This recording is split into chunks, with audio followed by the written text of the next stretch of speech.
Hi HCGers, it's HCG Berry Babe, and I am going to do an updated vlog tonight. Lots has been happening, but I wanted to read a letter to you that I wrote to Karen, HCG Wannabe Me, on the eve of her tummy tuck, and I sent it to her in a private message, and I told her that I would be willing to share it if she thought that would be helpful to her.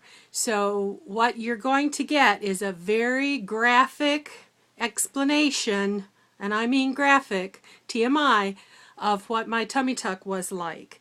And so if you have children, this is not appropriate. I will not be showing pictures, but you might get some visuals.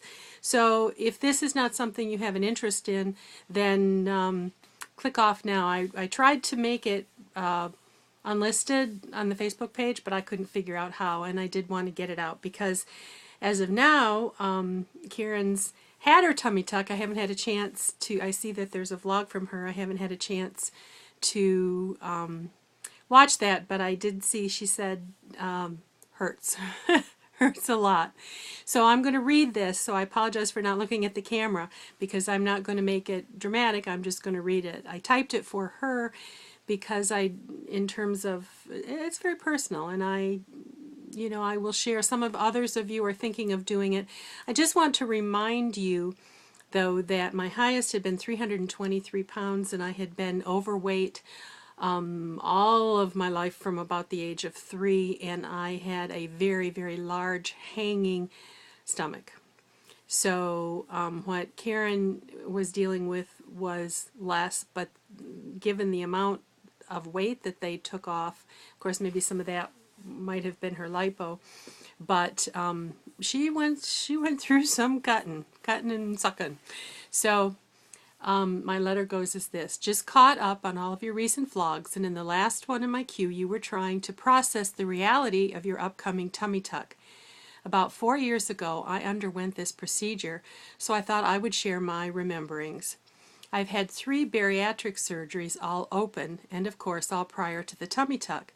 The muscle involvement, as you can imagine, was extreme, as the last 2 cut me from just under my breasts to just above my pubic bone. The worst part of that recovery was that whenever I would move, especially when I would try to pull myself up, my stomach muscles all along that incision line would spasm and ripple. Not at all pleasant, which is an understatement. I tell you this in order to compare the pain and recovery from the tummy tuck.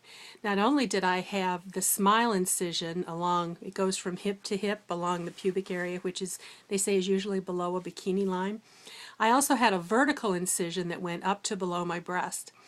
The doctor had inserted some sort of catheter with a pump that placed an anesthetic along the incision line for 2 days after surgery, and I think that helped my pain a lot. Movement was easier than it was with the open procedures, and I did not experience the extreme discomfort with movement that I had felt with the bariatric surgeries. I was really slow to move the first morning after the procedure, or right after the procedure, because I was remembering how much the pain was from the open, where they cut all the way through the muscles. This is good news, for it took my body to trust the pain to be less. One of the biggest challenges for me were the drains. I had 4 just for the tummy tuck. The hoses protruded from my pubic area, 2 on each side. I felt like a Borg. You know, from Star Trek, half man, half machine. They did not work on my thighs during my tummy tuck surgery, and you're going to have, you had lipo on yours. So you may have a drain from each thigh due to your liposuction. Your surgeon may have a different theory about drains. I've talked to some people who don't have many drains at all. Mine is really aggressive with the drains. So the drains, oh, let me tell you. I was wearing the thigh torso compression garment. It goes, zips up the side, on both sides, goes all the way down to your knees and up under your breasts. The drains came out the pee hole. Here's where we're getting into too much information. I wore the drains on a belt around my waist. I suggest one with a quick release buckle. Every time I had to go to the bathroom, I would have to coordinate unhooking the drain belt, unzipping the garment, all in time to do my business in a timely manner.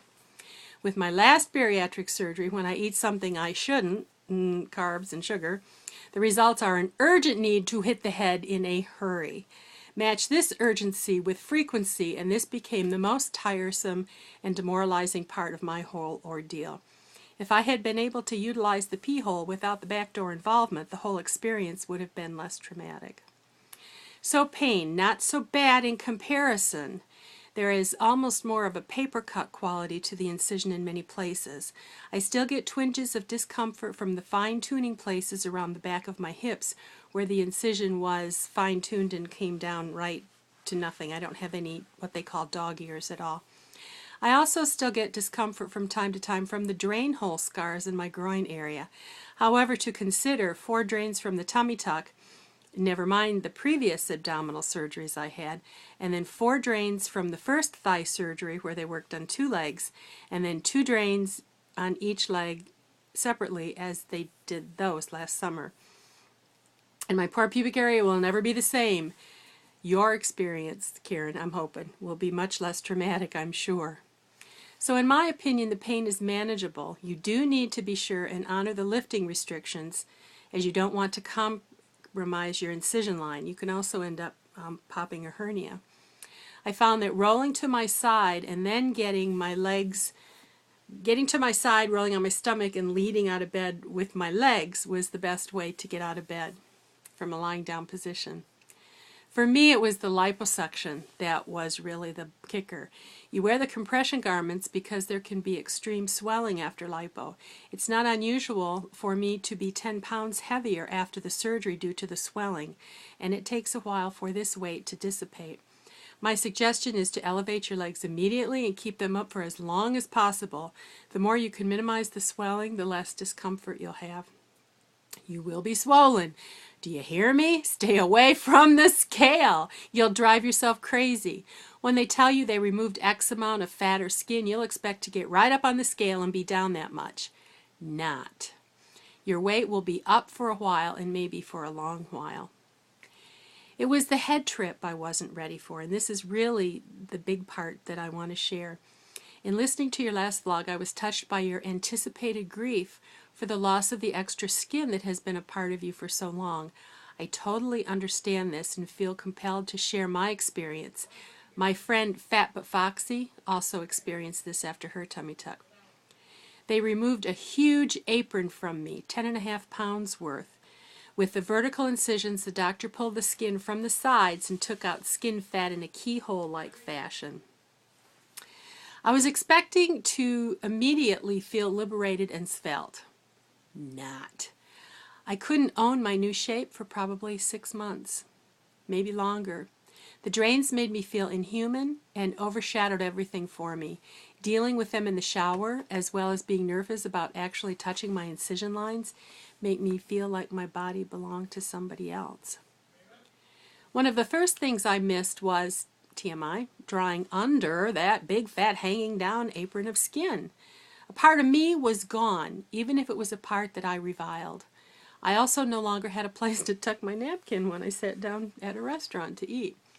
Isn't it absurd, the things we think of? But I'd had a panty since I was 7 years old, and a part of me was gone. People were so anxious for me to be elated at my new svelte shape, but I felt 100 years old with my drains, swinging, shuffling gait, and standing upright becomes a challenge that I eventually had to consciously work on just to stretch those muscles. For my incision line, I used bio oil with a paintbrush. I could slather my scar lines fast without having to touch them. And then I moved to a cocoa butter stick that I found, and my doctor says that I scar well, which I guess coming from a plastic surgeon is a very good compliment. So I share these memories not to make you afraid, but to normalize any after-the-fact feelings that you may have. You may mourn the loss of the skin you hated, or you may not. Drains may be an issue for you, or they may not. You may look at yourself in the mirror and immediately embrace your new shape, or you may not. In my opinion, whatever you feel, it will be normal. Normal for you. Don't let anyone else should on you about how you should deal with the after. I have such a flat butt. I imagine that sitting on your new repositioned fat may feel different. That I can't imagine. I'm interested in hearing about that. You may feel like a visitor in your own body for a while. I had some abdominal swelling and felt like Sigourney Weaver in Alien, like I was going to pop out a little space package at any minute. Now, you are in such better physical shape than I was at the time of my tummy tuck. You were close to your ideal weight, and I was still over 200 pounds, coming from a lifetime of extreme obesity. Your experience will be different from mine. Others that I have known have felt much less trauma from their experiences, but the ability to own the change immediately seems to be a common theme. I'm praying for you and for your family. I can't wait to hear and share your experiences, but consider that you may not feel so open about telling right away. For me, there was definitely some head work that was included in the recovery process. And you're welcome to share any or all of this information about me in your vlogs if it helps you to share your experience. My wish for you is that you anticipate the worst, but are delightfully surprised that your experience is so much more uneventful. Love to you and yours, Cheryl. I'm hoping for a speedy, as pain-free, low pain as possible, Karen. Bye-bye.